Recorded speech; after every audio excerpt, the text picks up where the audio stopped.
Meeting's about to begin. It is April 9th. The time is 6:07. David Zajac is excused tonight. Liz, please call the roll. Councilmember Archie. Here. Councilmember Bax. Here. Councilmember Miles. Here. Council Chairperson Perry. Here. As announced, Councilmember Zajac is excused. Okay, the opening exercises will be led by Tracy Bax this evening. The opening exercises will be led by Tracy Bax this evening. Is that okay?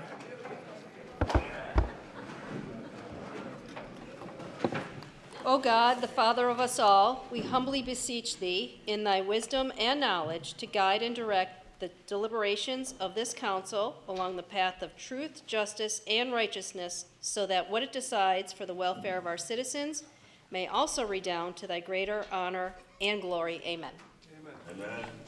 I pledge allegiance to the flag of the United States of America and to the republic for which it stands, one nation, under God, indivisible, with liberty and justice for all.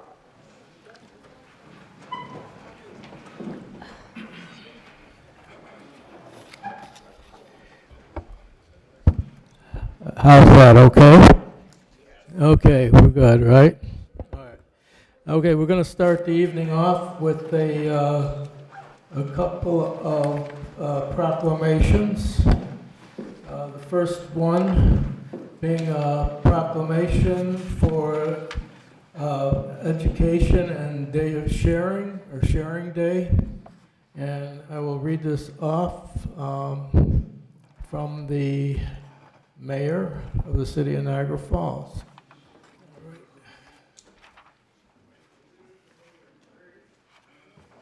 It says, whereas the basis for the continuity for any society is education, in the great state of New York, our youth is a priority, and whereas to achieve its highest goal, education must not only impart knowledge, but also teaching the students how to live, forming and strengthening their moral character to make a better life for themselves as individuals and for society as a whole, imparting moral and ethical values that have been the bedrock of society since the dawn of civilization, including values known as Seven Norad Law, and whereas the global spiritual leader and leading advocate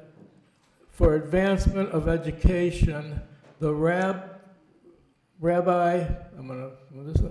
Mahim M.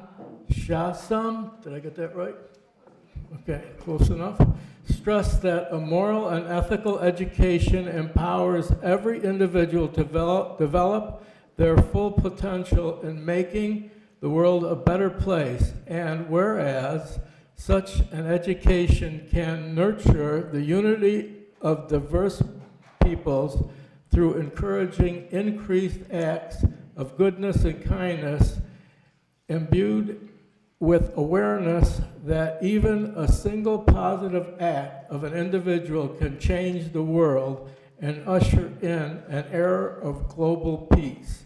And whereas April 9th, 2025 will mark 123 years since the Rab's birth,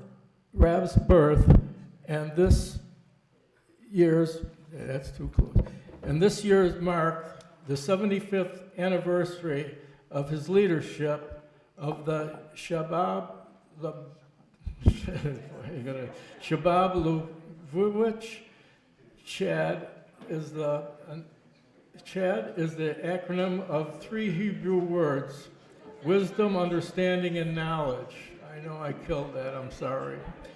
The name of Labash comes from the city which served as the movement's headquarters for over a century, which means city of love.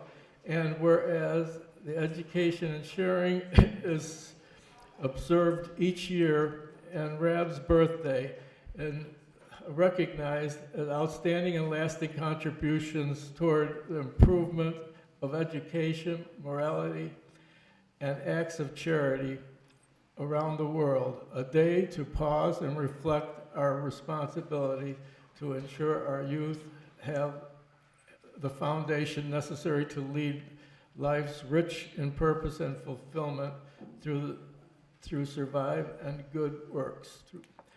Now therefore, I, Robert M. Rustino, as mayor of the city of Niagara Falls, New York, do hereby proclaim Wednesday, April 9th, 2025, to be Education and Sharing Day in the city of Niagara Falls, New York, and call upon everyone to work together to create a better, brighter, and promising future for us all. In witness thereof, I have hereto set my hand and caused the great seal of the city of Niagara Falls, New York, to be affixed to the City Hall the 20th day of March in 2025.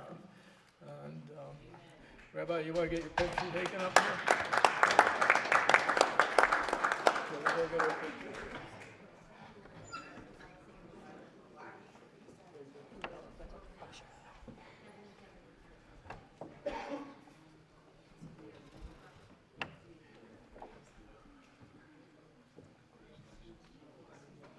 Sorry, I screwed up those words.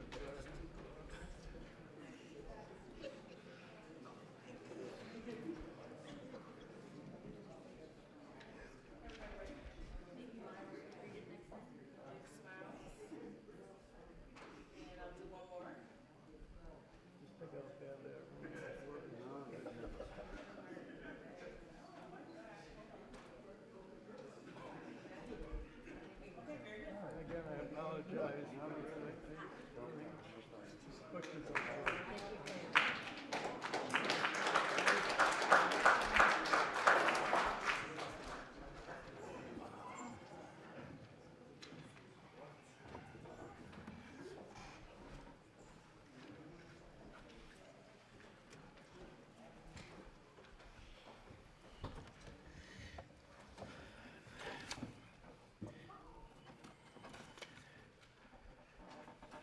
Okay, now that I destroyed that one, let me try working on this next one.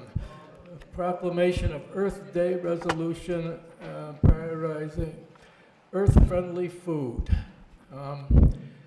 Earth Day, April 22nd, 2025. Whereas April 22nd, 1970, millions of people around the world joined the common cause to protect the planet for future generations and all who share it.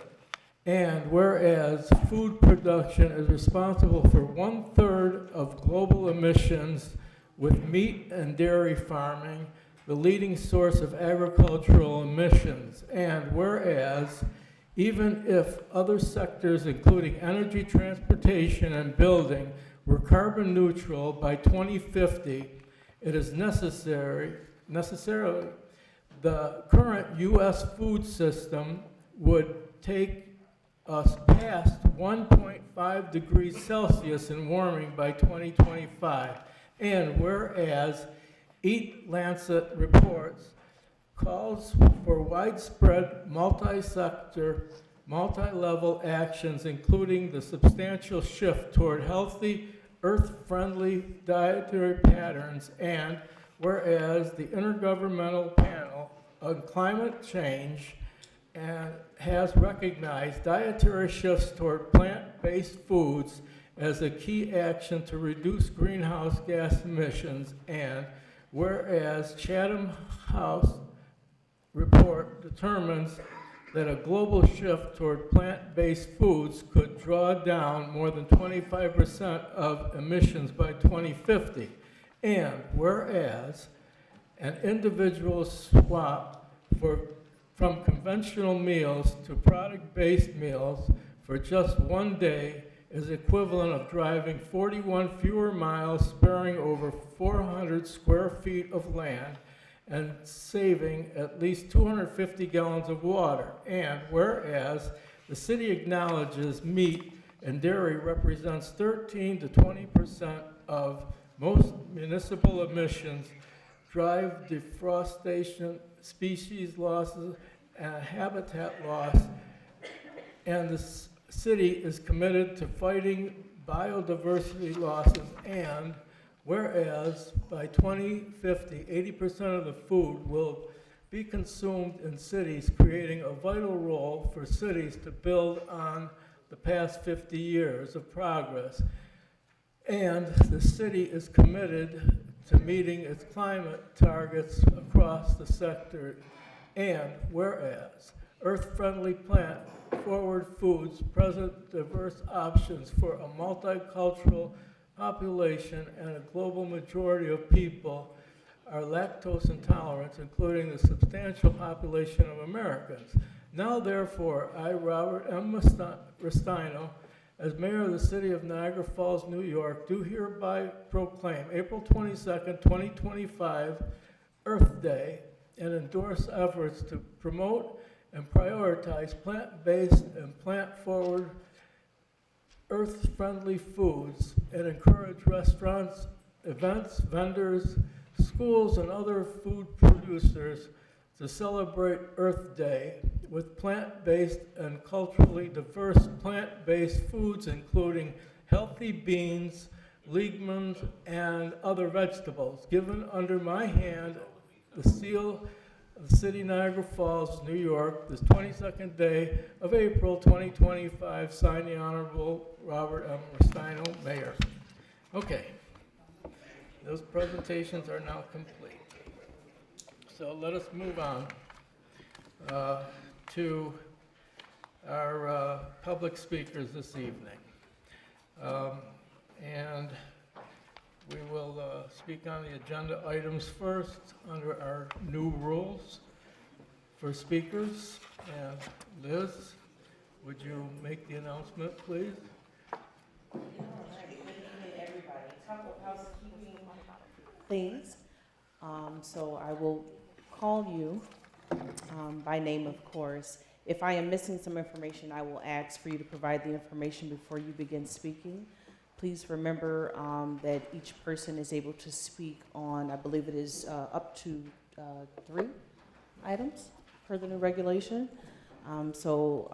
Please make sure that you adhere to the new regulations. And so each speaker has 3 minutes. We'll put the timer up.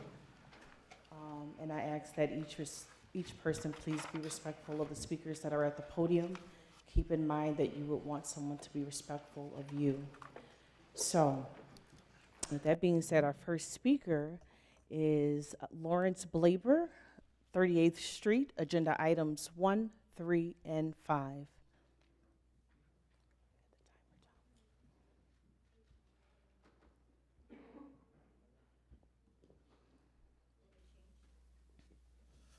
Point of order, it's 1, 2, 5, and 7. I'm going to start with 5.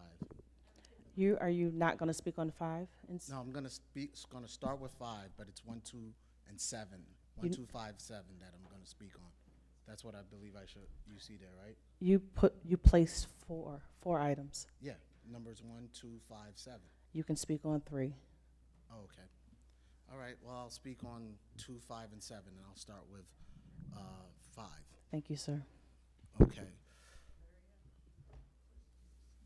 Well, how's my time start? I haven't even started. Wow. Okay. So, I'll do away with the greetings. Okay. The math is wrong regarding the number 5, the Greenway Park. I have emailed all 5 of you, the secretary and both the reporters. I spoke with Compound today. Currently, every item that is inclusive in that inclusive playground is covered by a 10-year warranty.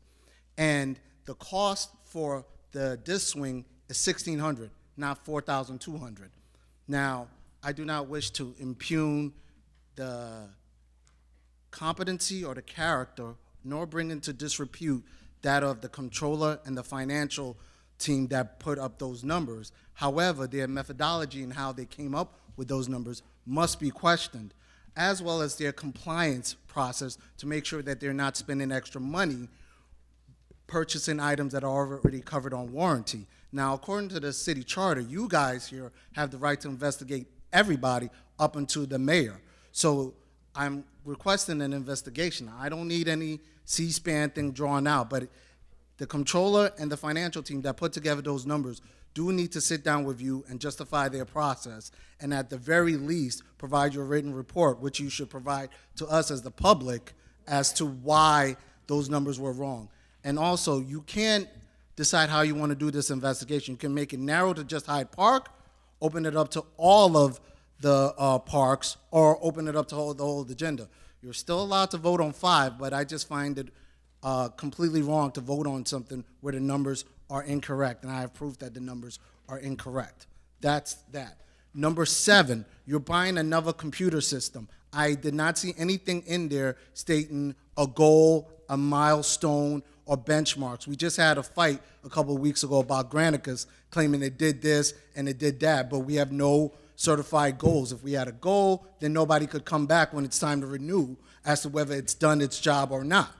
And then number 2, again, same thing. We had this whole purchase of more equipment, more cars for, I believe, code enforcement or something, and we do not have an independent review as to how much these things really need, the current wear and tear, or somebody saying, yes, this thing has had way too many miles on it, we need something new.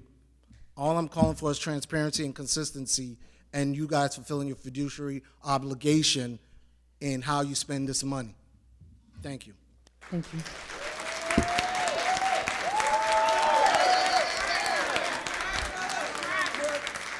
Our next speaker is Lloyd Hamilton of Bell Street. Please identify the agenda item you will be speaking on.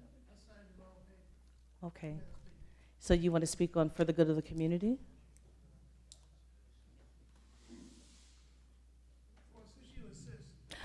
I'm not insisting. I just want to be clear.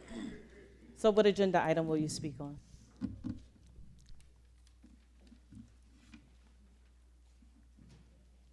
The one about the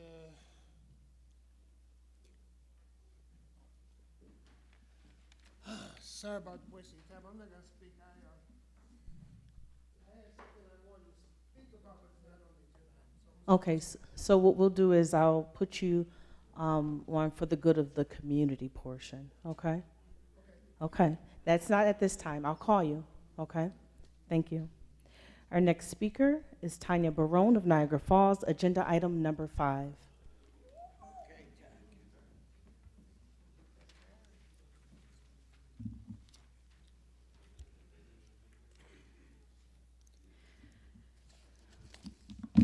Good evening. I'm speaking on agenda number 5, the authorization for the mayor to award and sign contracts for the engineering, construction, and other necessary contracts to expedite the completion of the year 1 2025 city park projects using the Greenway funds that have already been allocated previously. As Lawrence had said a few moments ago, I'm also not understanding this Exhibit B when I look at this. As everybody knows, I've been here for over a year, and it wasn't just about dogs. And I know people got sick of hearing about dogs. It was so much more. It became so much more. I won't get into all of that, but to see storage building at Hyde Park, animal shelter, doors. Now I know that that said garage doors on the last paperwork for $50,000. And roof repairs for that same storage building that they're using for an animal shelter, $200,000. Now, I don't complain, I don't say that I'm the most intelligent person in the world, okay? I'm not some billionaire with extremely high education, but I do have common sense. $4.5 million of our COVID money was designated for this renovation already. Now, if I recall, it ended up being a contract for 4.2, So now where's that excess money that we set aside from our COVID money? And that doesn't include roof repairs or garage doors? Now we have to pull from Greenway funds along with the ARPA funds, in addition to all of that money for an existing building. Something doesn't feel right. And if we're not using this Greenway money and there's 200,000 just kind of floating out there, what will that be then used for? Is this just kind of put on paper? Just kind of like all those undesignated services on our budget? You know, it's like, you know, magazine subscriptions, and where are all these magazines? Like thousands and thousands of dollars for each department. It's just kind of like extra fun money or something. I don't know. That's what it looks like to me. And after Lawrence just spoke, I'm even more mind blown about that. I think this needs to be looked into because Ms. something Barone. don't feel right. Thank you. Thank you. Our next speaker is Arlene Doss, agenda item number 5. I cannot make out the street.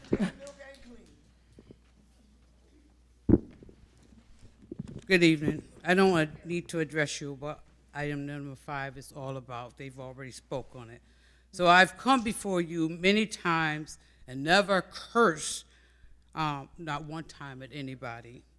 I always speak of policies, practices, and procedures merely because I spent many years writing and understanding them. A few days ago, the school district took their time and they sent out a request for bids properly for summer projects to be completed. This course of action alleviates the thought of money fraud, money laundering, and holds companies responsible for completing their work.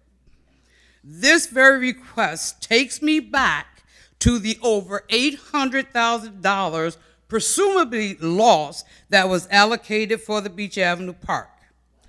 I remind you that the community signed over 1,100 signatures on a petition for that park.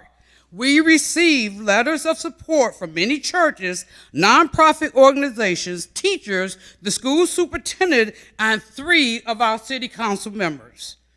I struggle with my prayers because always, and I remember my dad said, in God's time.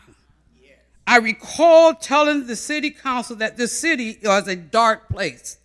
This week, the people of this city witnessed what we consider a demonic spirit, covering itself under God and cursing like a jailhouse sailor while lying against the residents of this city.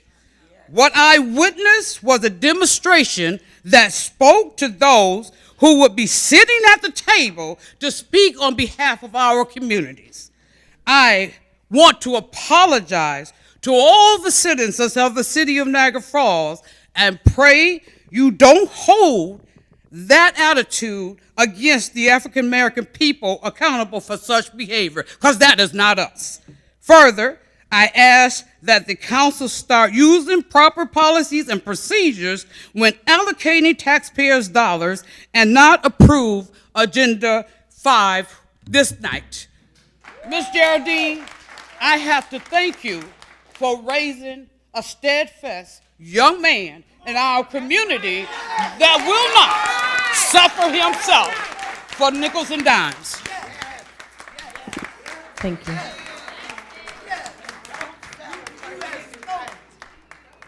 There are no other speakers.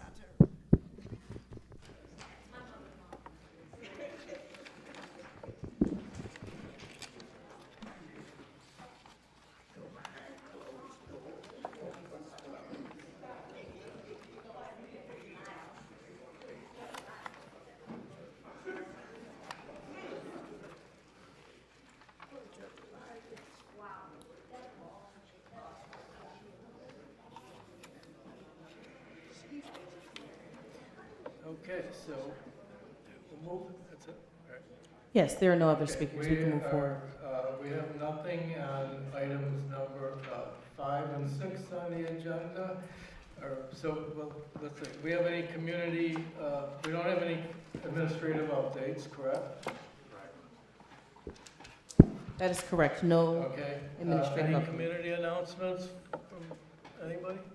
Yeah, we have Easter egg hunt tomorrow, Packard Court Community Center, 4:30 to 6. 16 and under, free for everybody. And we also have a save the date for the Russell J. Salvatore Paws in the Falls Animal Complex. That's on the 19th of this month from 12 to 4. It's going to be an Easter event, so we want to make sure that's an animal shelter that's actually, can you guys hear me? Okay, I'm going to come closer. So, yes, Russell J. Salvatore Paws in the Falls Animal Complex. So that's the animal shelter that's actually active right now near us. They'll have an Easter event that's going to be on the 19th between 12 and 4 p.m. and that's 2070 Cayuga Drive Extension. Oh, yeah, everybody's welcome. Everybody's welcome.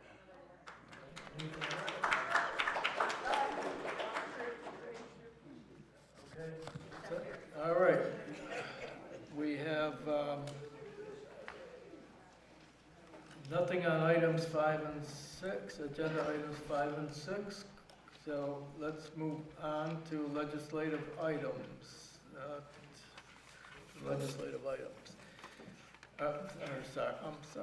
To the agenda items.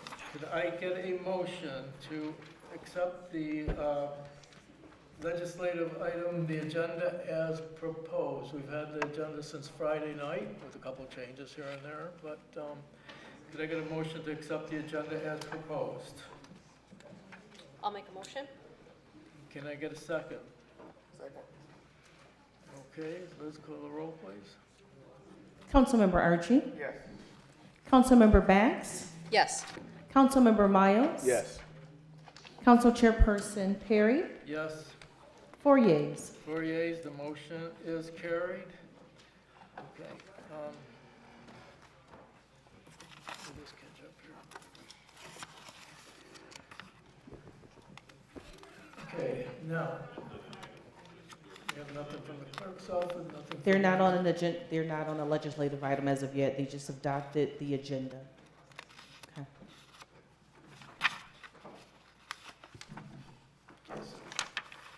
All right, moving on to our agenda items. Item number, we have nothing from reviews for the minutes for last meeting, and we have nothing from the clerk's office.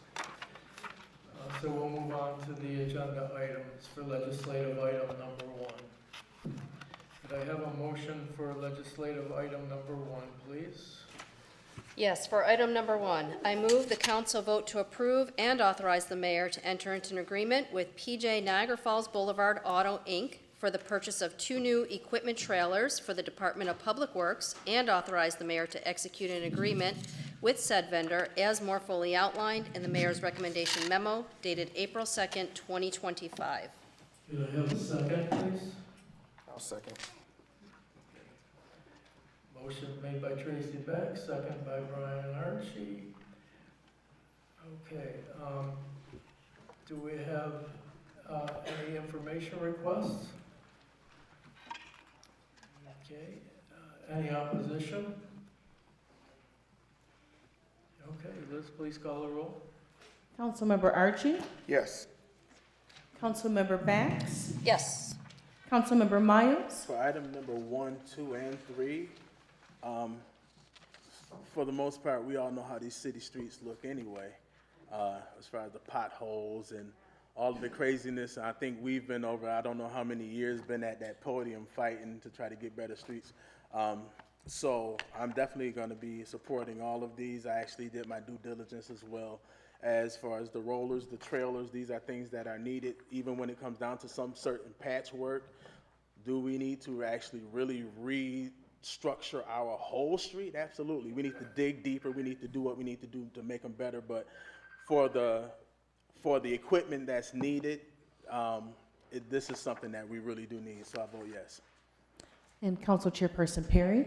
Yes. 4 yeas. 4 yeas, motion carried. Legislative item number 2. May I have a motion, please? Yes, I move the council vote to approve and authorize the mayor to enter into an agreement with the Milton Cat dealership for the purchase of a new Caterpillar utility compactor for the Department of Public Works, and authorize the mayor to execute an agreement with said vendor as more fully outlined in the mayor's recommendation memo dated April 2nd, 2025. May I have a second, please? Second. Okay. Tracy made the motion. Dante made the second. Any information requests? Any opposition? Okay. Liz, please call the roll. Councilmember Archie? Yes. Councilmember Bax? Yes. Councilmember Miles? Yes. Council Chairperson Perry? Yes. 4 yeas. 4 yeas, the motion's carried. Legislative item number 3. May I have a motion, please? Yes, I move the council vote to approve and authorize the mayor to enter into an agreement with LOE Trailer Sales of Western New York LLC for the purchase of a new wood deck trailer for the Department of Public Works, and authorize the mayor to execute an agreement with said vendor as more fully outlined in the mayor's recommendation memo dated April 2nd, 2025. May I have a second, please? Second. Okay. Okay. I mean, this is thing. Okay, any information requests? Any opposition? Please call the roll. Councilmember Archie? Yes. Councilmember Bax? Yes. Councilmember Miles? Yes. Council Chairperson Perry? Yes. 4 yeas. 4 yeas, the motion's carried. Action item number 4. May I have a motion, please? Yes, for number 4, I move the council vote to approve the contract award to the successful bidder, KJ Smith Enterprises, Inc., relative to the cleaning and cutting of city-owned lots as more fully outlined in the mayor's recommendation memo dated April 2nd, 2025. You have a second? Second with a question. Okay.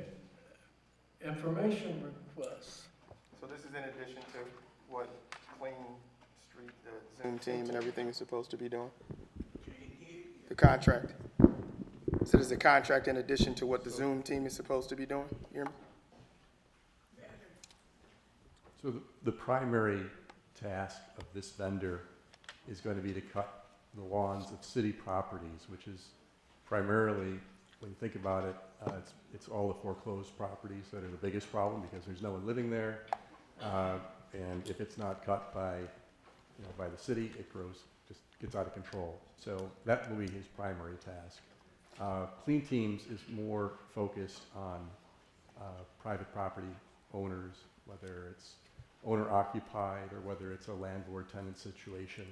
So they're both working in different areas all summer long.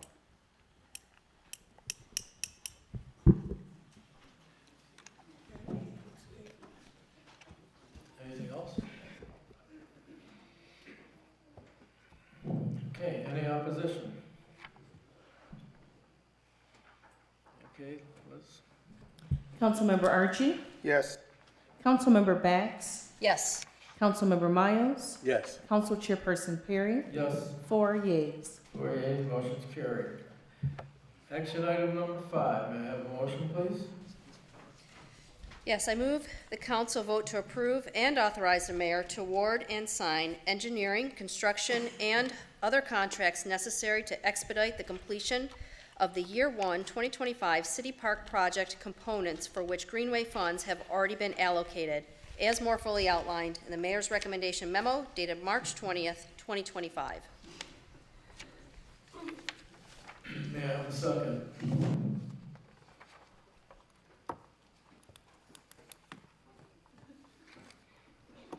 Okay. A second? I will second the motion. Information requests? I'd just like to make a statement on that,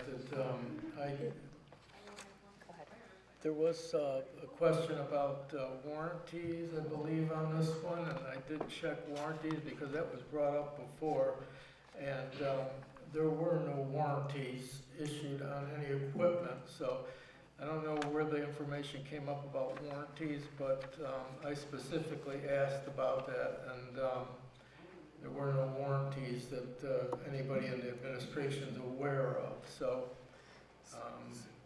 So, like, I wasn't gonna beef, but I'm gonna say that I have different information that says there was warranty.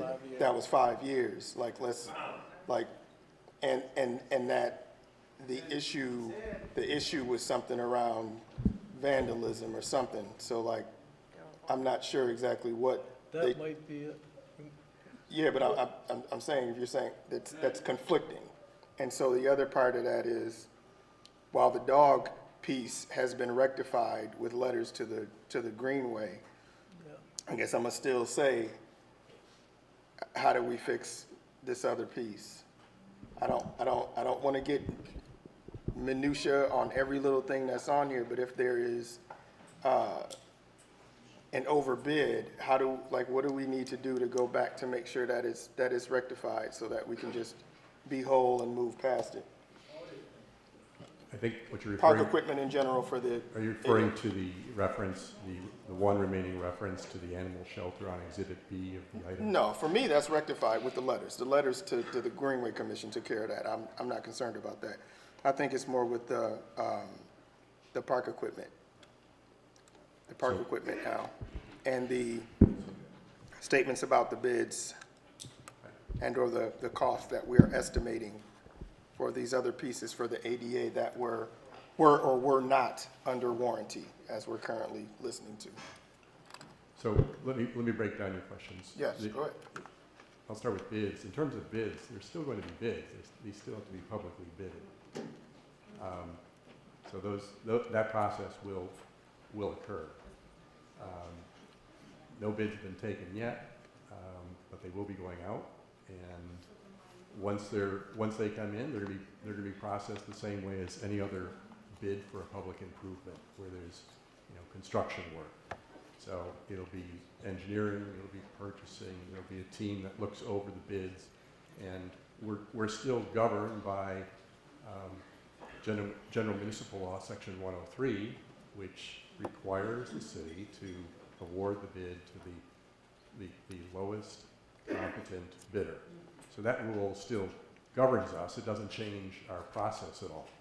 All it does is it streamlines it so that we don't have to call multiple special meetings, especially as we get through the end of the summertime for bidding.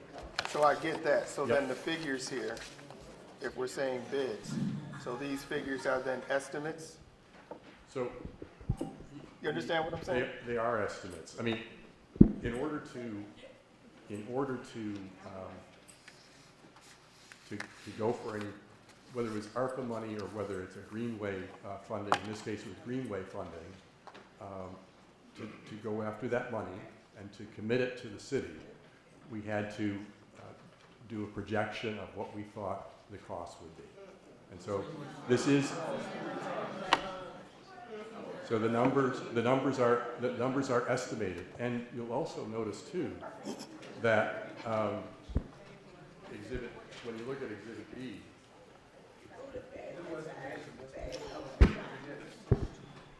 Exhibit B, there's also a contingency, and that also is to create some room in case there are any necessities for change orders. So it's an estimate. These numbers are an estimate, and we believe that we can get everything done without going over the limit, and we may even be able to demonstrate that we can get everything done without reaching the limit. However, the Greenway funds have already been approved for the total amount that you see at the bottom of Exhibit B.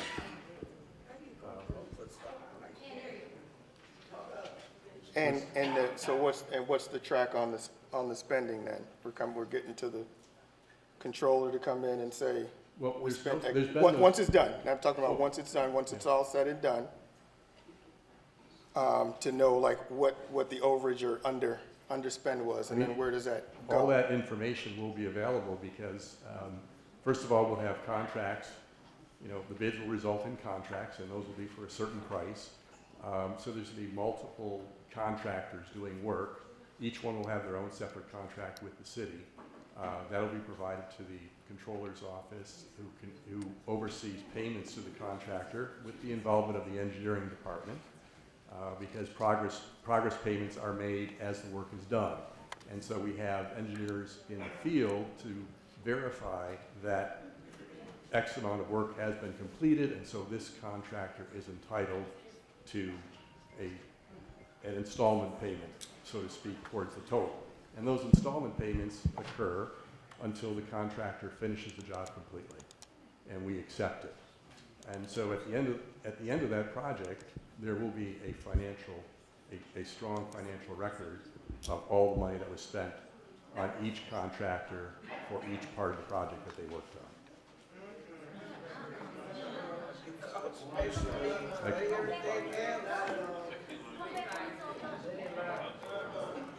Hey, Mr. DuBois, the Greenway, Hang on, please. Ladies and gentlemen, could you please be quiet? We have an audio recording. We didn't have minutes for this week's meeting because the audio was so bad last meeting. Please, be silent. If you have to talk, please go out in the hallway and talk. We have a problem with our audio over here, okay? Please let us conduct this meeting. Thank you.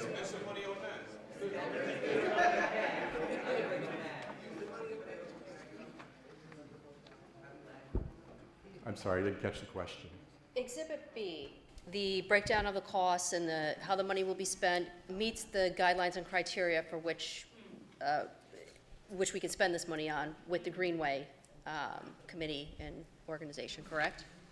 Yes, I mean, these items have already been Been approved approved by by the them. Greenway Commission And they've seen accepted, this. and accepted by the council.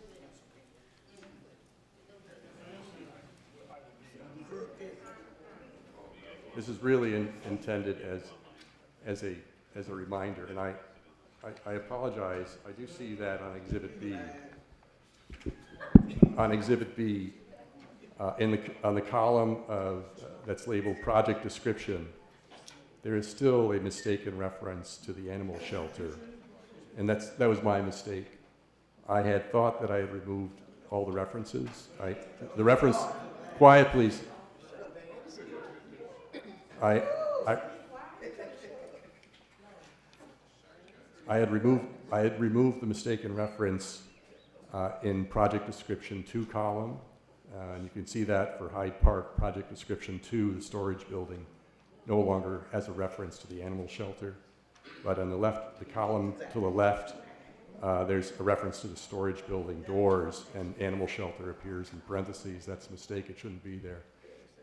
Now, Councilman Archie has mentioned that he's satisfied with that issue because the correction was sent to the Greenway Commission. But if there's any reservations, just like we did at the last meeting to amend a proposal, this could easily be amended so that probably in 4 lines, 1 sentence of 4 lines, and I have a suggested motion that would take care of it.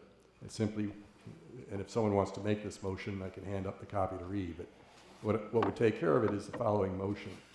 Regarding legislative agenda item 5, I move to amend the same by striking all remaining references to, quote, animal shelter, end quote, from Exhibit B, period. And if that motion were passed, that would correct Exhibit B before there's any vote. You would be voting on the amended item 5. I would like to make that motion so that it is properly reflected here and the paperwork that is also available to the public. Yeah. Make a motion. So I'd like to make a motion, yes, to, I know you don't like kicking the can. We need to correct the documents. yeah. It's not gonna sit right. We gotta correct the paper. That doesn't matter. Office is We closed. gotta I can't fix hear this. you guys because there's so much talking going on there. Wasn't that what the motion does, is fix this? Right? You need to fix it. Brian, I can't hear you because Go ahead, Dante. Well, I know a motion is already on the table. Is there a, because no one, It's all, the system is all the way turned up. In order for, because some people are hearing and some are talking, and we need those that are talking to not talk when the council members are talking so that we can actually hear. Okay? I know you guys hear me, but they're mic'd, they are mic'd as well. They are mic'd. Listen, guys, listen, please. Yes, we are all adults in here. Thank you. So please, just a little courtesy is all I'm requesting. I will take my mic up to the podium to make it louder so that everyone can hear. But I do need everyone in the back to keep it to a minimum so that we can actually hear what they're saying, okay? All right, so I'm gonna take my mic up there.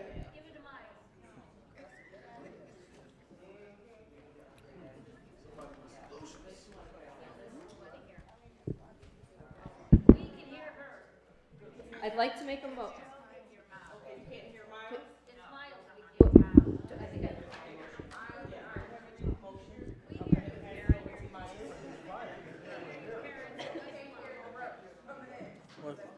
yeah, She is gonna read the motion. I actually have. She's gonna pass the mic for him to respond. So I'd like to make a motion regarding legislative item agenda number 5.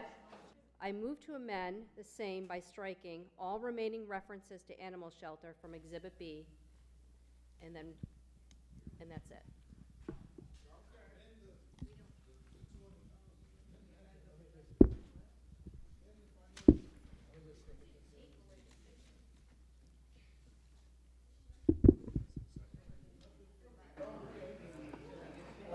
I'm not seconding it because I have a.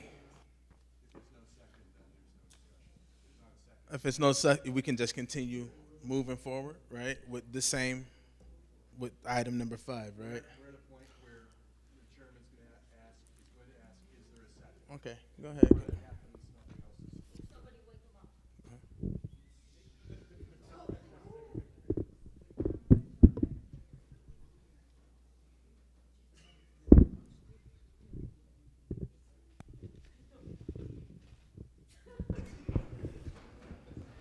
I don't see any, There's no second to the motion. no, but I'm just looking for any, Well, it doesn't matter because there's no second to the motion anyway. okay, well, I didn't ask if there was a second yet. Oh. Hang on a second. I'm just looking for a reference to the animal shelter. Shelter C, Shelter C. It's in column 2. There's no reference to the. Column It's in 2. column 2. Column 2? I'll show you. Where's my paperwork?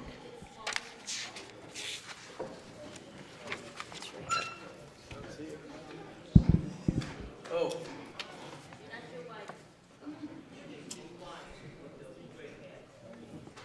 Okay, I see that. All right. All right, is there a second to the motion? Okay, no second to the motion, before the motion is defeated.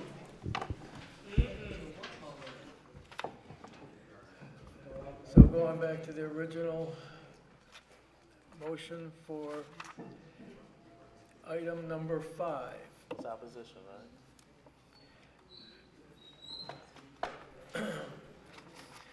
Here's the issue with item number 5. Do we have a second for motion item number 5? You're about to. A second? No? Councilmember, Mr. Chairperson, you had seconded the motion. Okay, so number 5. You second Bax motion. moved and Perry seconded. Okay. All right, so you had asked for information request for item number 5. No information request. Opposition? Yes, definitely opposition. So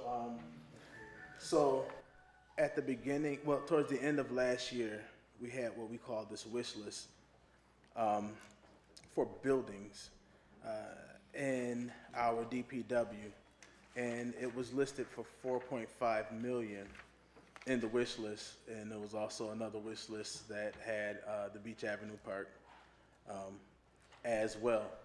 And then as we approached the new year, you know, and what that 4.5 million for this building, the pole barn, turned into an $8 million reach from our ARP funds.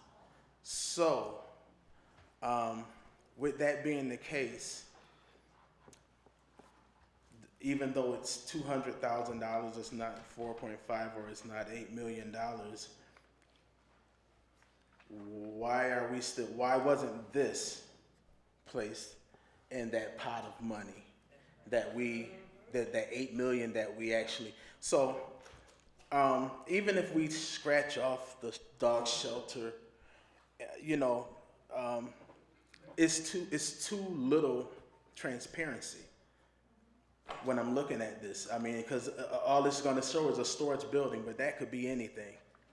And so with that being the case, and of course, yes, the wording and everything like that, but right now, there are other portions of the community that could have been using this same Greenway funds, and we were actually trying to get that same funding last year, and we got blocked hardcore.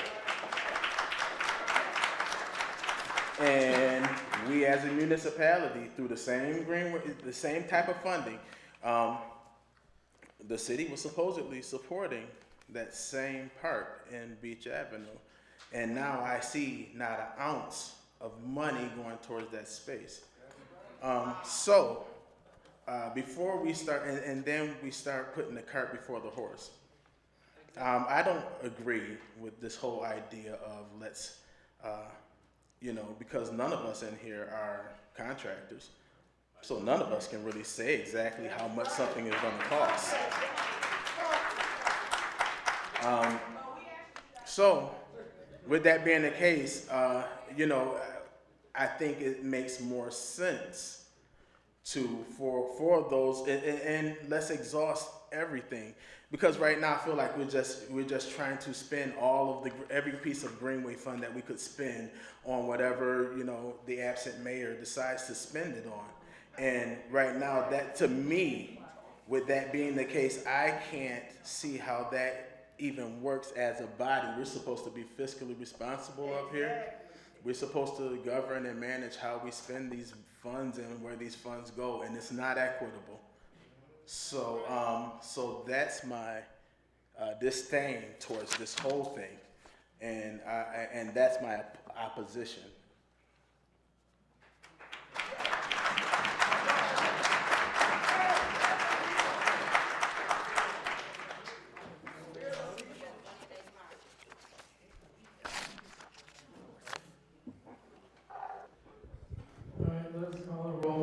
Okay. Councilmember Archie? I'm going to vote yes on the Greenway because you should. I am fully in contact with the Niagara River Greenway Commission, and I trust their process. It's not about what happens actually here or who initiated this discussion, right? That's not here to talk about it. I made sure to follow up with them to understand where the money's going and what it's being spent on. So I vote yes on it. Councilmember Bax? And Councilman Archie provided us with some updated photos of where the storage facility is, and the DPW did an inventory, and some of these estimates are going to be, we have to go to bid because some of these estimates are going to be higher, some are going to be lower, and we're not contractors, we don't know the cost. But to hold up the work on the parks, I think would be a shame for the entire city, so I do vote yes. Councilmember Miles? Well, as I had made mention beforehand, it's a lot, the wording, even if we strike, these are just buildings, we're talking about buildings. Buildings that we already, we could have invested in towards the end of last year. And I feel like we're kind of like, you know, I don't know, we're frivolously spending money. So I vote no. Council Chairperson Perry. First of all, I would like to commend Councilman Archie for taking the He contacted me today. Ladies and gentlemen. With a lot of background information. And with this, I would like to thank him. And thank you very much, Brian, for what the background work you did today on this. I vote yes. 3 yeas, 1 nay. Yes. Motion carried.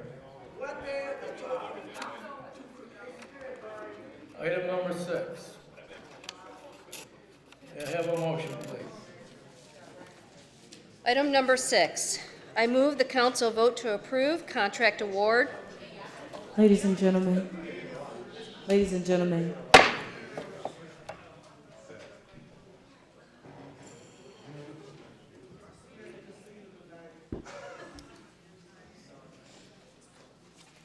I move the council vote to approve the contract award to the successful bidder, Davis Ulmer Sprinkler Company, Inc., relative to the installation of fire protection controls and equipment during construction of a PEMB grounds building at the Public Works Corporation Yard, as more fully outlined in the mayor's recommendation memo dated April 2nd, 2025. May I have a second, please? What is this for? I'll give a second. Sprinklers. Yeah.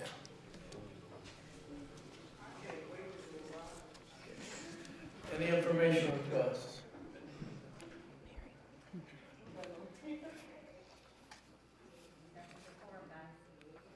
Opposition?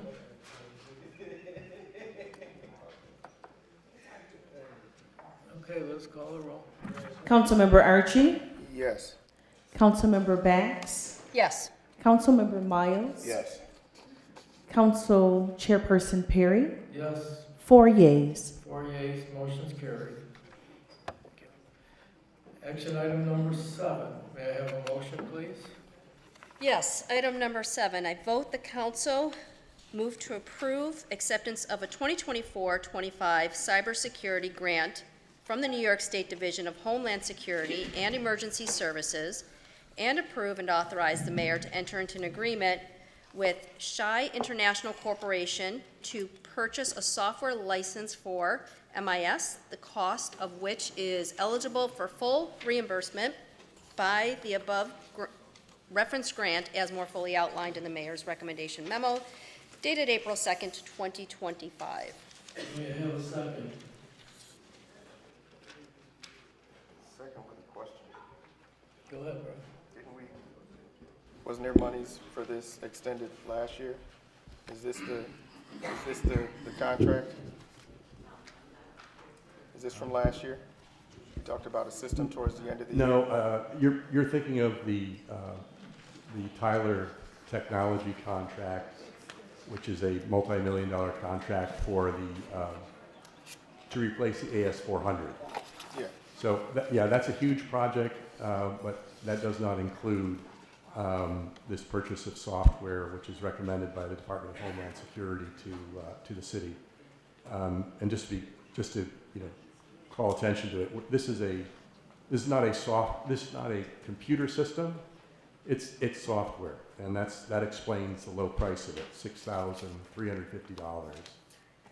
If it were a computer system for MIS and for this building, it would be far in excess of that. It would be closer to what Tyler Technologies contract is for. So they're two different things.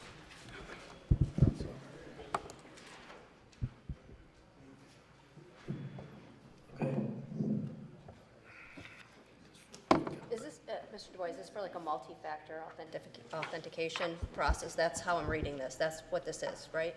It is. That's what Duo is. That's exactly right. And MIS has received a recommendation to Okay.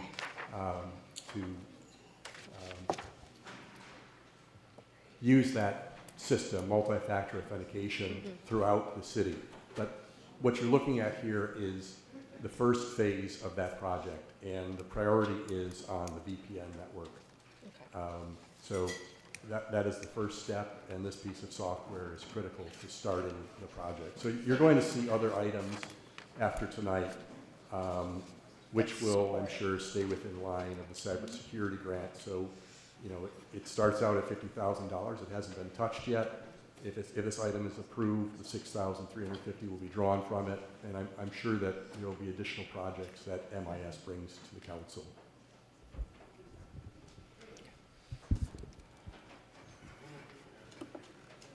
Any opposition? Okay, Liz? Councilmember Archie, Yes. Councilmember Bax, Yes. Councilmember Miles, Yes. Council Chairperson Perry, Yes. 4 yeas. 4 yeas, motion carried. Action item number 8. May I have a motion, please? Yes, I move the council vote to approve resolution relative to amending Chapter 171 of the Codified Ordinances entitled Benefits of Employees Not Covered by Collective Bargaining Agreements. May I have a second, please? Information requests? Opposition? So, question. So this still goes back and dates all the way back until 2008, right? No, it doesn't. No, I'm talking for the health insurance. The key date to think about when you're looking at this is January 1st, 2025. So if you're not on the payroll as of January 1st, 2025, you are ineligible to get this benefit. All right? So the reason that there are references to 2008 is just to give a little history. Going back to 2008, it was a different time, different financial stress on the city, and the decision was made to take away this benefit which the council had for decades before, so that anyone elected after January 1st, 2008 was ineligible for this particular health insurance benefit. Now, the reason why January 1st, 2008 is in this ordinance, is in this resolution, is that if, for example, you were to be eligible because you were on the payroll on January 1st of 2025, to get you that benefit, I would still have to overcome what's in the existing ordinance, which says no one after 2008, no one after January 1st, 2008 is entitled. I had to craft a specific provision that says, for your situation in this particular instance, you're going to be treated, for purposes of calculating your right to this benefit, you're going to be treated as though you had been hired before January 1st, 2008. And that's how we get you past the prohibition that's written into the ordinance. So basically, it's from this point on, from this year. From January 1st, 2025, yes. Okay, that's fine.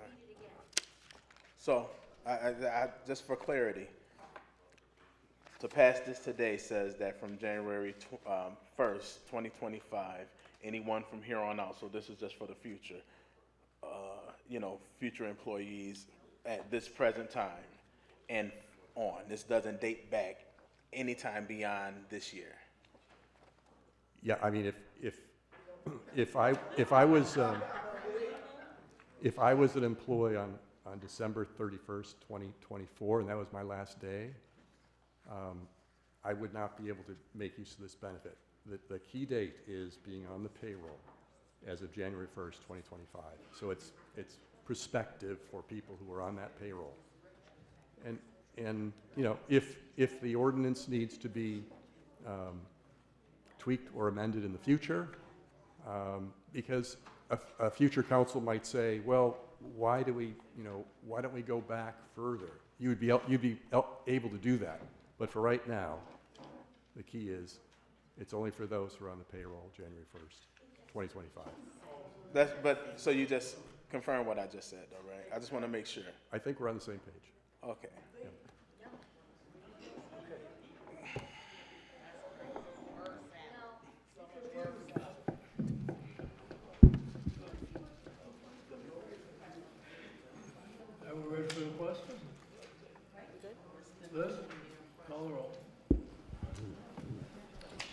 Councilmember Archie? Are we voting? Yes. Yes. Councilmember Banks? Yes.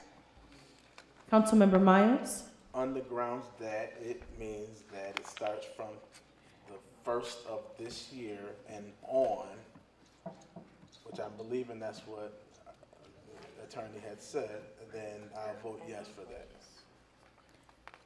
Council Chairperson Perry? Yes. 4 yeas. 4 yeas, motion's carried. Okay.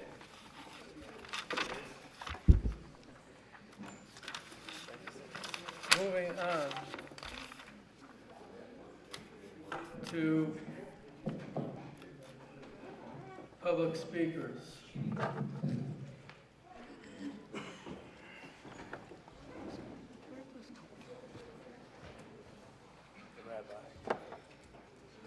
Moving on to public speakers.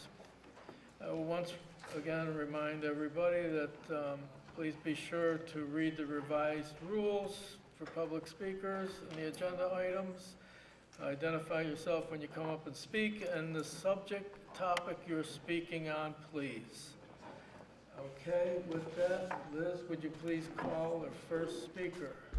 Yes, just a little bit of clearing up the house. So I'd like to first call Rabbi. He did ask to sign in as he came in, and it was my mistake that you were not presenting, but being presented to. So I understand that you wanted to sign in to speak, so you are able to speak at this time. I've given the council the items, and you have 3 minutes at this time. Thank you.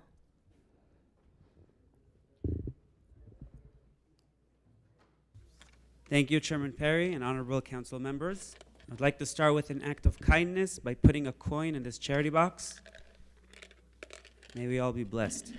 My name is Rabbi Yuda Lorber. I am the local rabbi here in Niagara Falls, serving the Jewish community and the many tourists visiting the falls. I also serve as a chaplain for the Niagara Falls Police Department and as a rabbi at Niagara University. I'm here to talk about Education and Sharing Day.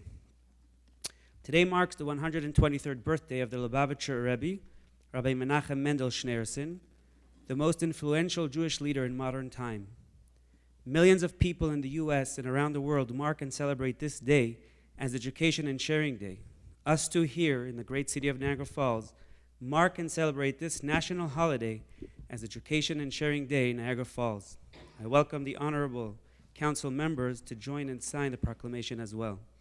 With this proclamation, the city proudly joins the president, governors, and mayors in dozens of states and hundreds of other cities and townships in designating the Rebbe's birthday, celebrated 4 days before Passover, as Education and Sharing Day, in tribute to his outstanding dedication to education.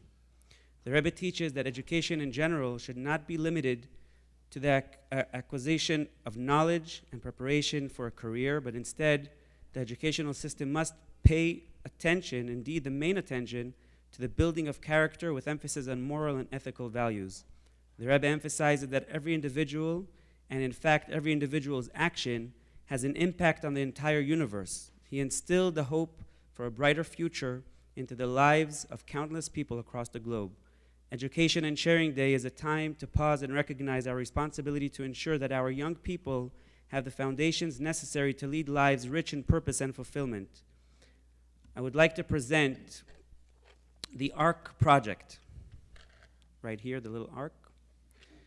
The ARC stands for Acts of Random Kindness. People are more influenced by the things that they do than by the knowledge that they are taught. Therefore, beyond the conversation, it is also important to promote these ideas through action.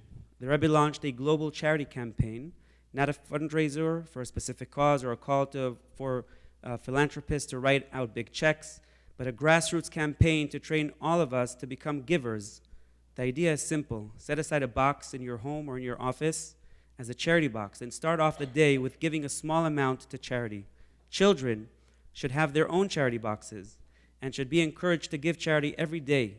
This will educate them to have empathy and care for others. The catch is to do this on a constant basis beyond the value of accumulated charity, money is benefiting worthy causes. The hand becomes a giving hand and one becomes a giver as a result. Although April not, oh, I'm sorry. Thank you, Rabbi. Can I just end at the, I'm sorry. Okay, all right. These charity boxes are available to anyone here that would like to have. Thank you all. Thank you, Rabbi.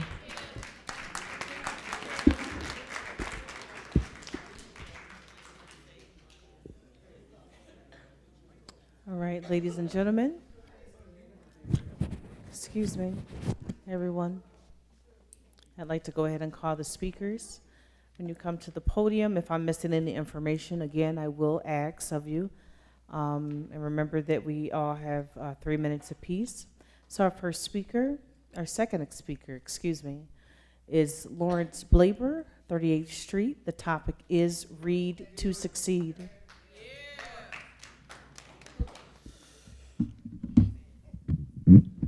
All right.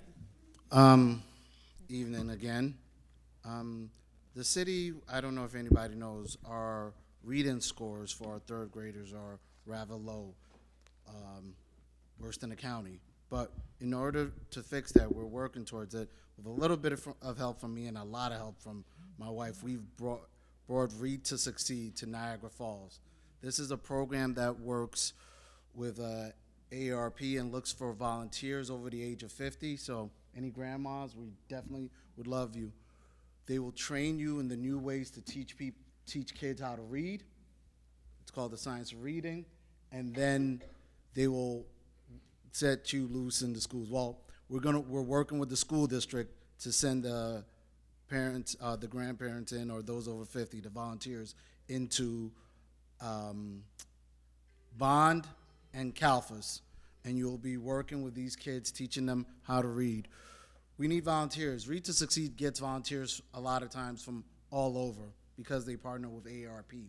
But it's very important that these kids don't just get volunteers from Wilson or Lockport or one of those. They get volunteers from Fairfield Ave, from Ontario Street, and from people in their neighborhood that look like them.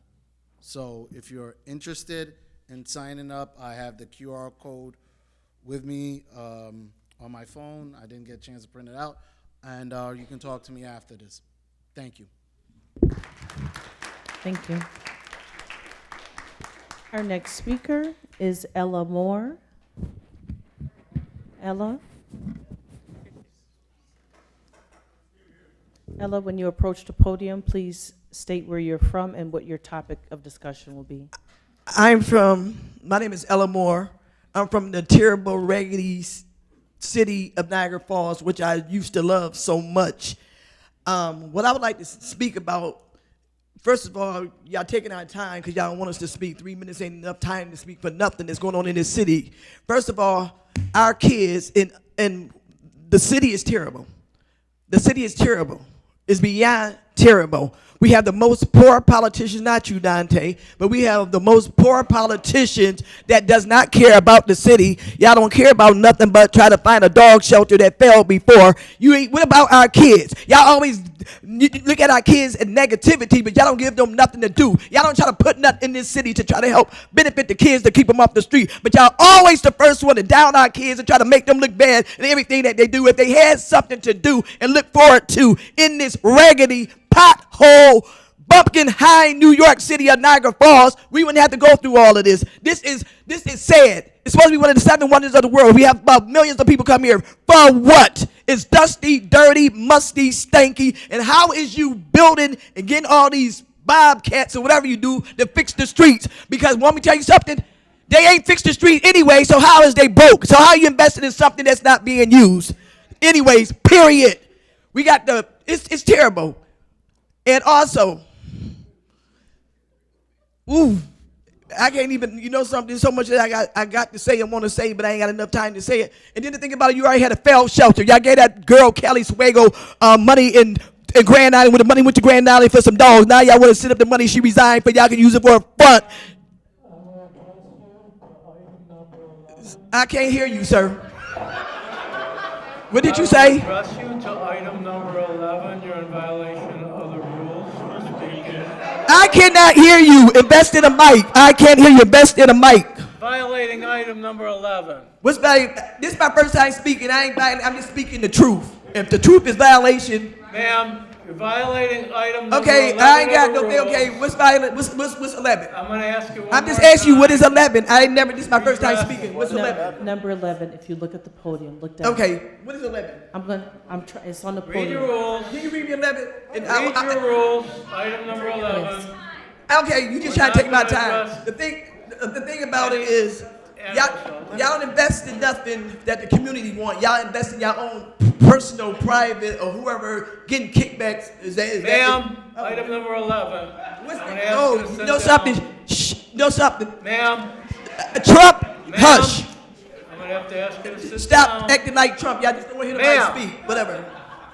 Like I said, this is a Ma'am. raggedy city, and this is a Ma'am. disgrace. And I used to be a proud Niagara Falls recipient. I'm I gonna loved ask it. The you to ground sit Niagara down. Falls I'm walked gonna on. ask you to But get poor out of politicians like y'all make it impossible to want to be in this city. It is what it is.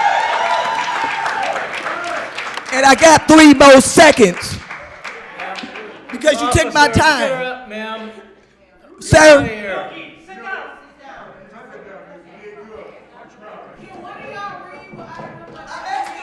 I will. I'm gonna read it, and just so you guys know, it is. Hold on, everybody. The rules for public speaking. If you look on the back of the agendas, the rules are posted there on the back of the agenda. If everybody grab one at the thing, did they run out? I'll make sure I make 100 copies. But the rules are there. But rule number 11 is your opportunity to speak at a council meeting is not for airing one or more of your personal grievances. If you wish to verbally attack any organization, members of government, or private organizations, you will be asked to sit down. So that is the reading. That is the reading of number 11.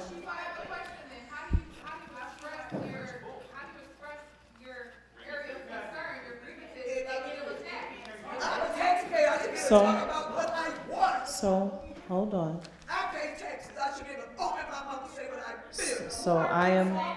So you're going to be, The taxpayers can't talk. hold on.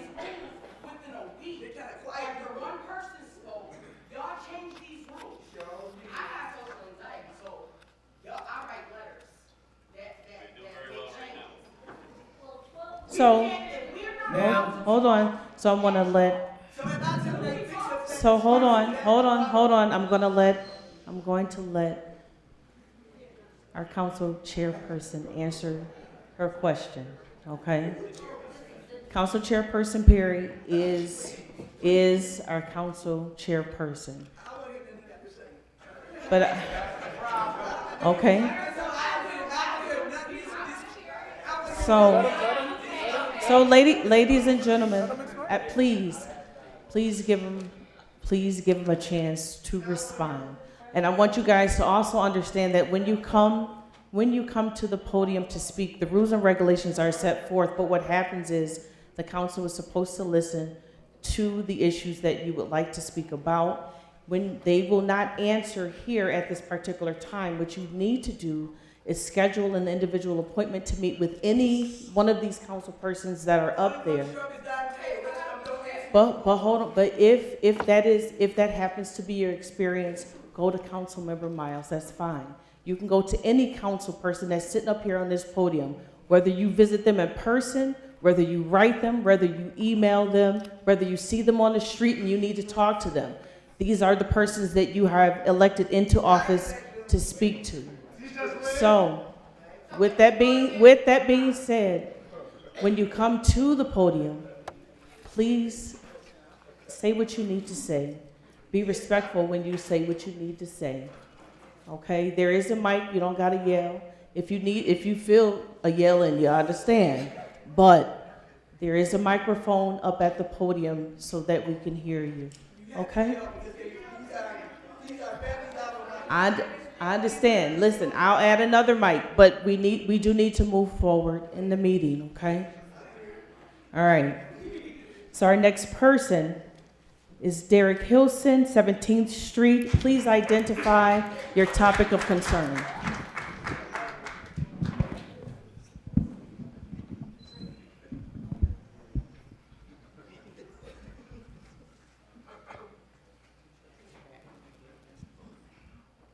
How y'all doing? Hello. What's your topic, sir? My topic is just good for the community. One, I just got to say to people that look like me, I'm really not into coming down here asking these people for nothing, because in my mind we need to gather our resource and build our own. Because if you see, a lot of it is not in the interest of us. It's an agenda. But for the good of the community, Niagara Falls, I've never really seen it cultivate its own people. For example, just throwing an example out there, the Como was on Pine Avenue for years, right? How does Delaware North get a private contract down at the Falls, but somebody like the Como doesn't get a residency at the Falls to actually cultivate something like that in our city? You're talking to an entrepreneur, right? So if I come to the city, I came to the city, I said, listen, I want to put 14 hot dog carts down there. You know what I was met with? Well, you're probably going to have to fight with Delaware North to actually do this. So how do I extrapolate money from the tourist market that's afforded to me if I can't go down there because you guys are privatizing contracts? Okay? How is that possible? You're privatizing modern disposal, right? That's privatized, right? Who's building the dog shelter? Is it a construction company from this place? No. That money is going to somebody that knows somebody that knows somebody. And the problem is that you guys get into office and you move the goalposts so your family can eat. And I get it. I got a son that's coming up, and I'm going to move the goalposts any way I can for him to eat, to go further, to create generational wealth. So I understand the dynamics of it, but how is it really benefiting the people of Niagara Falls? Because we got 7 million people that come here that only go to one area, right? Why do they only go to that one area, right? Because everything else around here looks like crap, right? Now I get it. It's on the citizens too. The citizens have responsibility to make sure their kids respect the neighborhood, make sure they go out there and clean up and do the things that they need to do in their neighborhood. I get it. But at the same time, what are we really doing when 80% of the budget is going towards the police and the fire people, fire stations? 80% of the budget is going to them. Why isn't it budget going towards more community things that helps us counsel these kids and give them something to do on a day-to-day basis? Data centers, cybersecurity centers that teach these kids what they love to do is just be on the computer. Why are we not cultivating the next engineers in our city to actually build for our city instead of privatizing contracts? Thank you, Mr. Winston.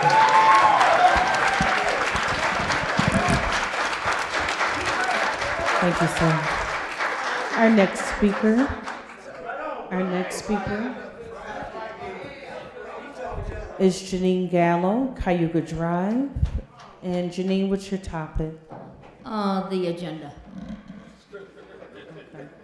Okay. I've been coming here for a long time. Same old, same old. It gets worse and worse. I do contracts all the time. I never signed a contract that's not completed.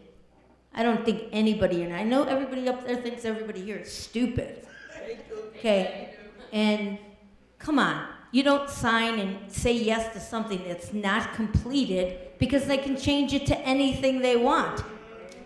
Okay, come on, do better. And I know, 12 people made an email and the whole city is changed for 12 people, but that's okay. You've spent over $12 million, okay? I think Hyde Park is the second largest park, right? We hear it all the time. We're the second largest park, okay? I don't think the first largest park would put a dog shelter in it, okay? Call me crazy. I don't think a dog shelter is in any parks, let alone the first, second, third, fourth, or fifth.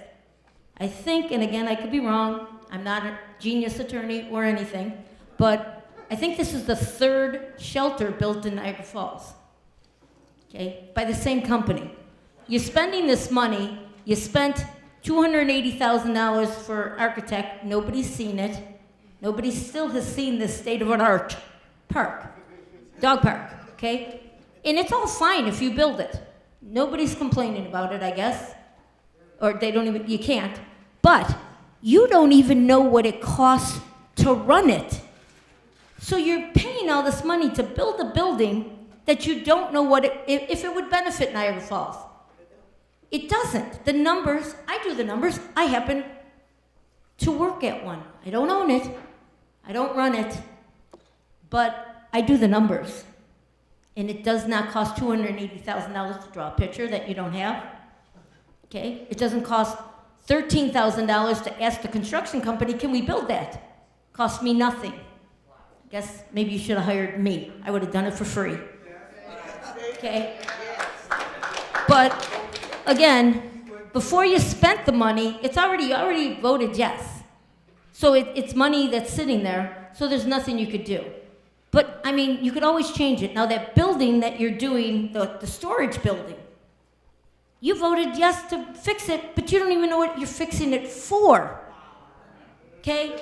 And I got 24 seconds. I just want to go back to last year with the asbestos, with the, again, contracts of, again, doing everything. The trees, you voted on the trees, now you're paying for the people that got hit by the trees. Okay? Come on. It is really embarrassing at this point to think that everybody behind me is stupid. Come on.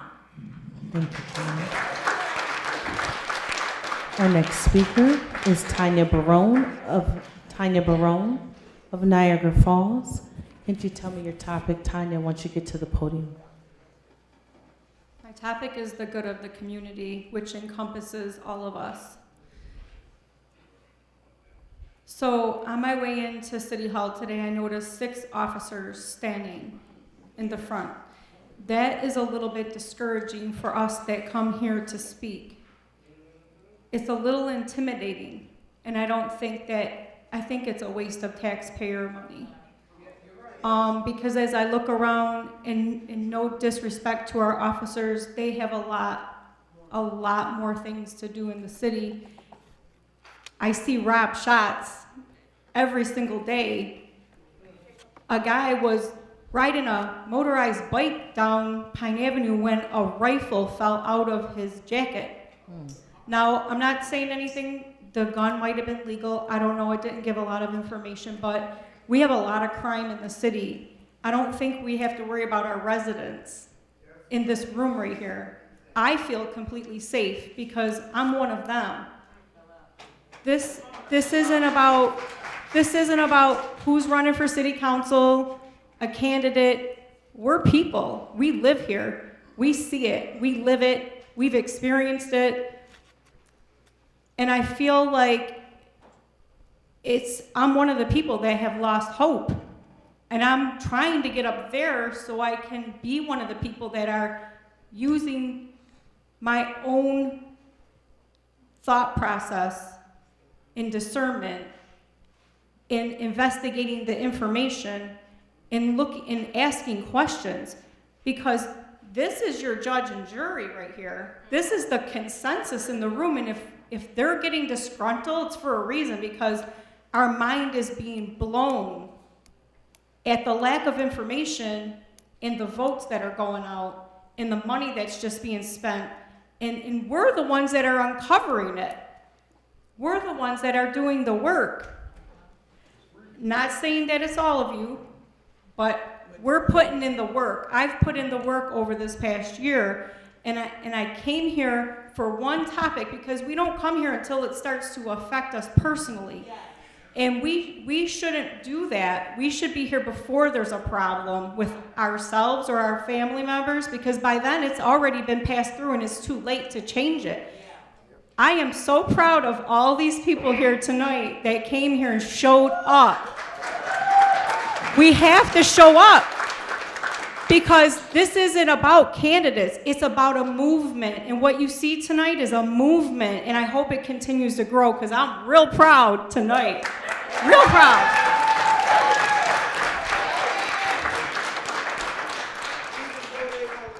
Our next speaker is Gregory Palmer of Welch Avenue, speaking for the good of the community.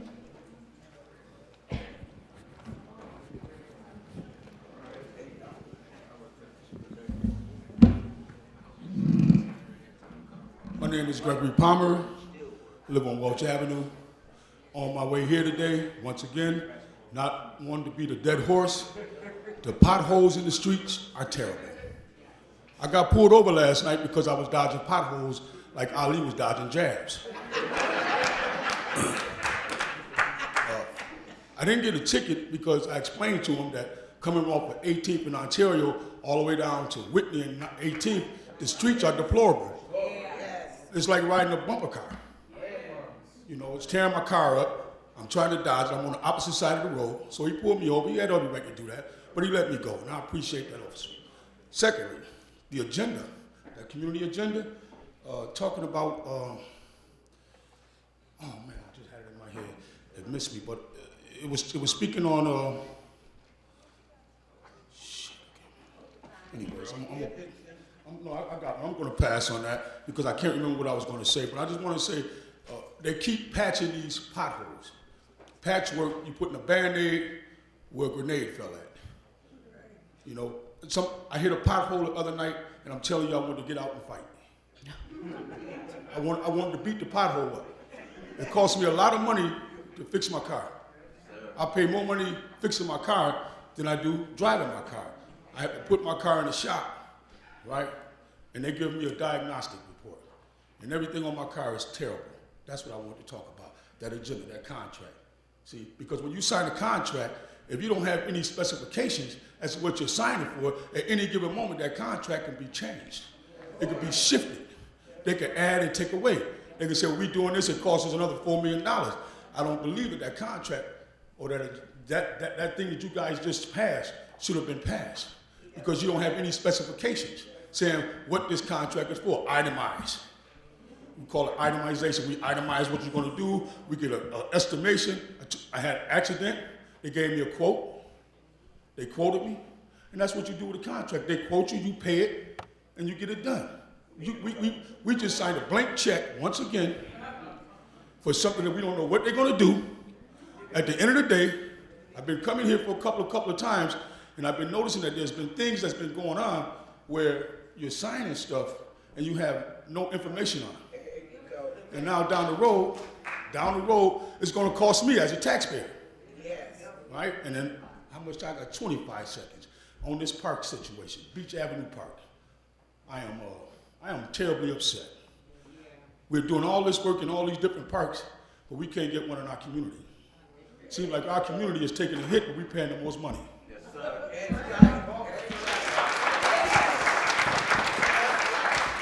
Our next speaker is Gloria White of Whitney Avenue. Gloria, please identify your topic.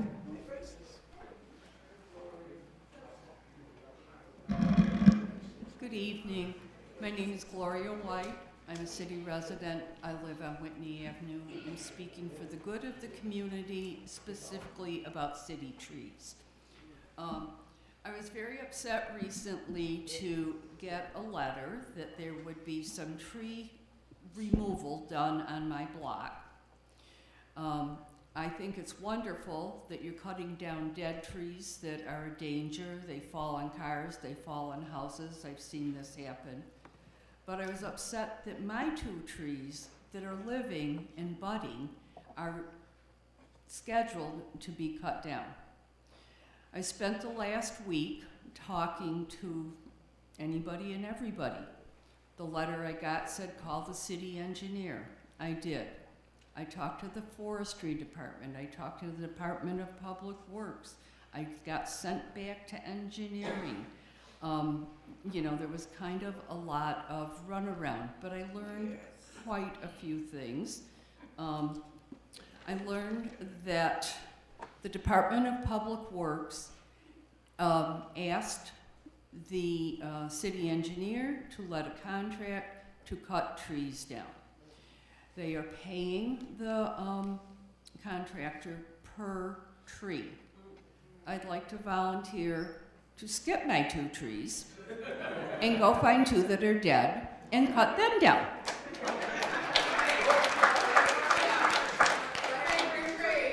I tried to call the Department of Public Works. I got 311. I said, can you put me through to Public Works? No, they can't do that. I said, okay, may I leave a message for Kenny Tompkins, the chair of Public Works? They said, no, he doesn't return calls. I don't give him messages. In his defense, I drove to the Department of Public Works this morning, asked the secretary to have him call me, and he did. And he was very pleasant and very nice. He says he's calling 311 to take care of that. The benefits of the trees are so much.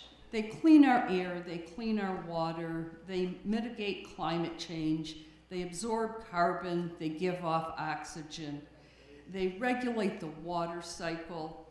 Recently, a couple years ago, we had serious flooding in my neighborhood, and it's probably because most of our trees are gone. The emerald ash borer got them. Luckily, I have maple trees. But this flooding was because there's nothing to absorb the runoff and prevent the flooding.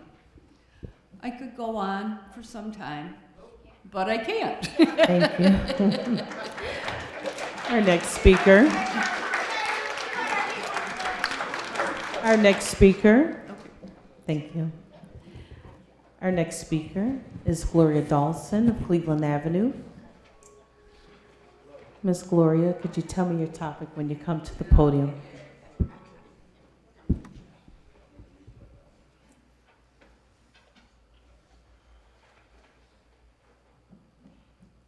Good evening. You said, did you ask me something? Yes, ma'am. May I have your topic of the good of the city.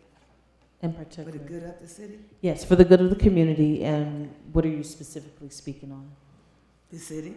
Okay, got it. Praise God. Good evening. Giving honor to God, I'm very happy to finally come before the council in love and for the good of the city. I know many times people come before you not too happy about the conditions of the city, not realizing the devastation of the city did not happen overnight. It took years and years. So we can't stop blaming the administration and the city council for its plight. But we can work together to solve the problem that we all face, really. We may not love each other, but we shall respect one another. We should stop starting rumors about one another, and we must stop putting each other down. Together we can do anything. We can build the city up instead of tearing it down. Some come to the city council because of grudge holding on to something that happened so long ago, and it's not healthy for the city. Some come because of misinformation, not having true facts, and when someone gives facts, it's mostly received with doubt. I believe for the most part, we all love the city, a place called the honeymoon capital of the world. What can we do to bring it back? Work together. Our streets are in bad shape, causing damage to automobiles. We heard that time again. We must admit it is true. If we admit it is a problem, then we can solve it. We have empty homes and buildings that need to be torn down or repaired and sold. Where can we find resources to help? Let us do some research. I'm sure we are not the only city with this problem. There's garbage left near homes when a person has abandoned the home. How can we stop that madness? There is trash up and down the streets. People living in homes are not fit to live in. How can we put an end to that? It is garbage on the outside of stores, running over. How can we put an end to that? These are easy fixes, but we need us working together to solve them. With the city council, with the mayor, all of us can work together to make a better Niagara Falls, the honeymoon capital of the world. Thank you, and God bless.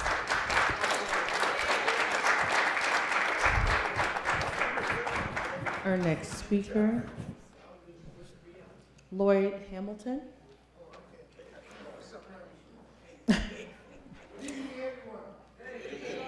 And what's your topic of discussion? My name is Lloyd Hamilton. I live at 4017 Bell Street, Niagara Falls, New York. I was actually born in the city in High Park Village back in the 50s. And so, like when I returned here after my tour in the Navy in 2020, I noticed that there's a lot of factories that abandoned themselves. I was just listening to the young lady that just passed. She was talking about how people leave stuff in their yards.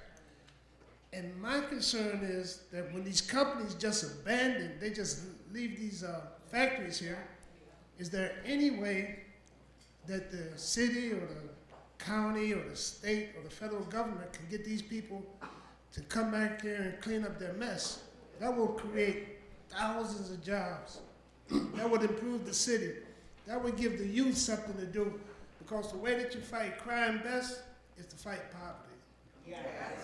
Give these youth something to do. There used to be OJT, on-the-job training programs, all over everywhere.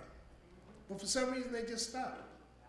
Vocational training has just stopped. And vocational training used to be to give people, the youth, critical thinking. Because not everybody learned the same way. And so, what's going on now that I see in the city, not just in the city, everywhere, the abandoned buildings by these companies sending the jobs overseas, and they still get government subsidies. I just don't understand that. It just doesn't make sense to me.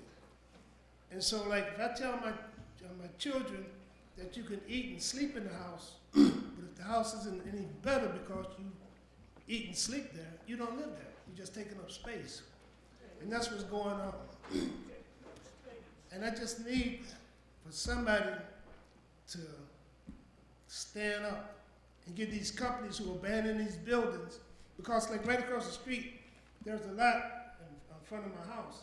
I used to cut the grass, but the DPW came out and told me that I couldn't cut the grass because the people who own that house, the city fines them. And I was paying these 3 youths to come there and cut their grass out of my pocket. I was paying them to do that, to give them something to do, to give them a purpose. And I do have some more to say, but I'm just going to leave it at that. Thanks for letting me share. Our next speaker is, and please forgive me if I mispronounce your name, I have Makia Lee. Is that correct? It's Micaiah. Thank you, Micaiah.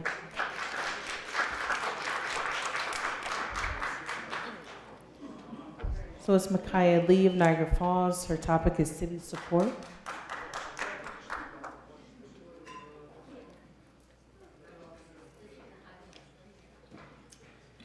Hi, I'm Micaiah. Thank y'all for coming. Okay, I'm also known as Kilo Monroe on Facebook. As some may know, hi Joe. A platform where I was referenced as a lunatic due to the passion that I expressed during my last appearance here. Rather than taking offense to it, I acknowledged my own lack of preparation, as I had no prior knowledge to the agenda or anything that was occurring at the time. So instead of taking offense to it, I took his advice and I read the city charter. Through that process, I learned something very important. The city of Niagara Falls is a corporation. However, it's not being operated as such, which means Niagara Falls is a business. And like any successful business, trying to avoid like a Chapter 11 bankruptcy, it needs quality products. In this case, our products should include brand new roads, not refurbished ones. Roads that come with like a lifetime warranty, so to speak, backed by proper snow removal services, plow trucks. To thrive, we need consumers, which are our citizens and our tourists. How do we attract them and keep them? Mind you, I'm speaking as a business, because that's what Niagara Falls is, okay? To thrive, we need consumers, our citizens, our tourists. How do we attract and keep them? With smart marketing, real attractions, and most importantly, jobs that give people a reason to stay. But our greatest asset isn't revenue. It's our children, the youth. What have you truly done to invest in their future? And if we want to protect the integrity of the city, we must confront the fraud, the crime, violence, and poverty. These aren't just social issues, they're signs of economic failure. And the only solution to that is real economic growth. We must remember that this is a corporation. A corporation has executives and shareholders, co-equal shareholders. We are partners. Y'all don't run us. We are partners, okay? No major decisions should be made without the inclusion and input of all three governing entities here. Do y'all get that? It means this is a bit, wait, y'all don't get it or they don't get it? They don't get it. Okay, well, y'all get it because I'll be up there. So I'll show you. Thank you.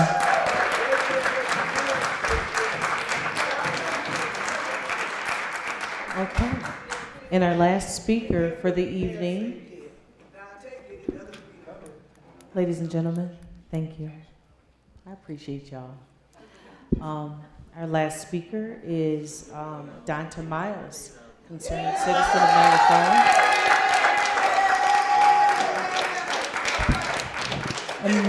And Mr. Miles, you're speaking from the perspective of concerned citizen. What is your subject for this evening? Education and the good of the community. Thank you, sir. So,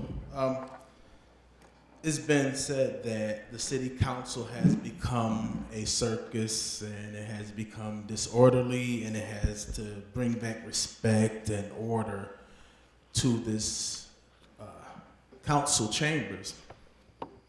And I think the problem that we have here is that the respect and the order is not being held from up there first. So, and it's okay. He hears me. So we're the legislative, so here's the education of it. We're the legislative branch. So basically we hold the power of the purse. We manage the fiscal responsibility, how we spend money, where monies are allocated in the city.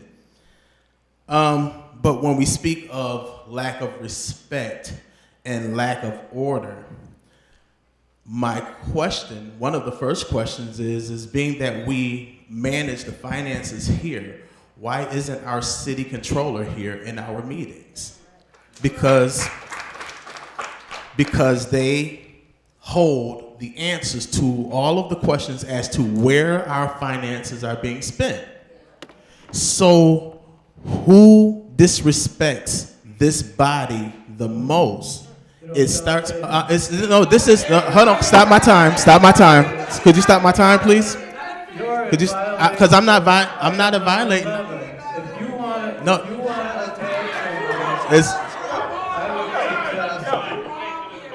I'm just waiting. I'm gonna wait till he's finished.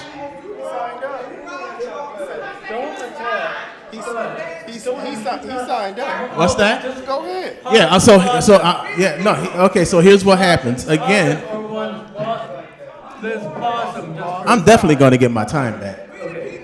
No, he's pausing. She paused it. No, but he didn't pause it. It was 20 seconds or so. So I just want to say, quiet everybody. I just want to talk to Dante.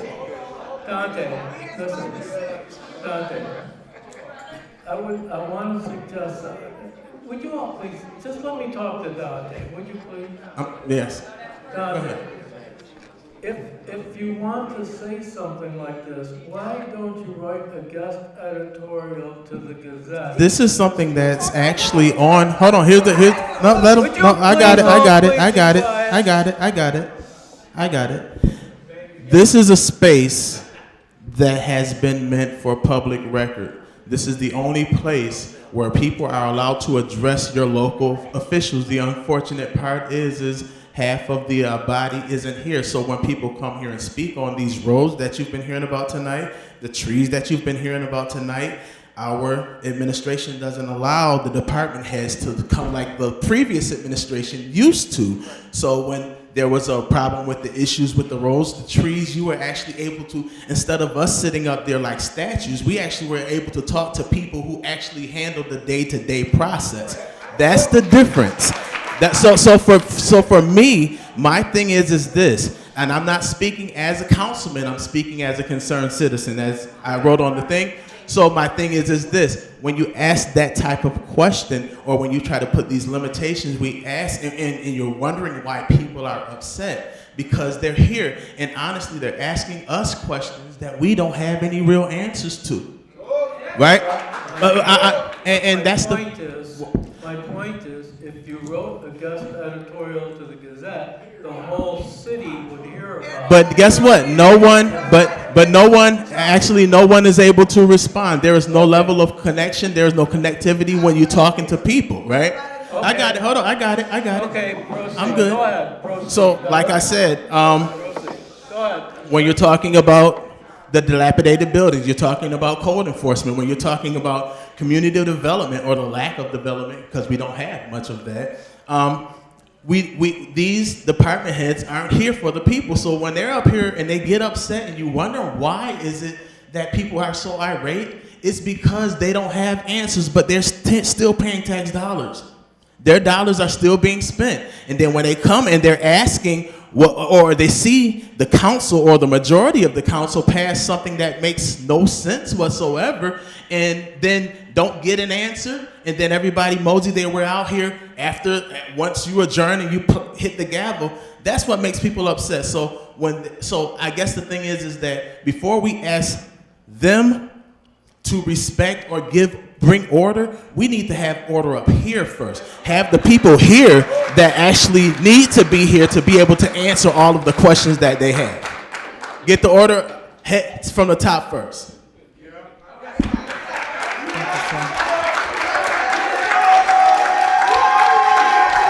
There are no more speakers.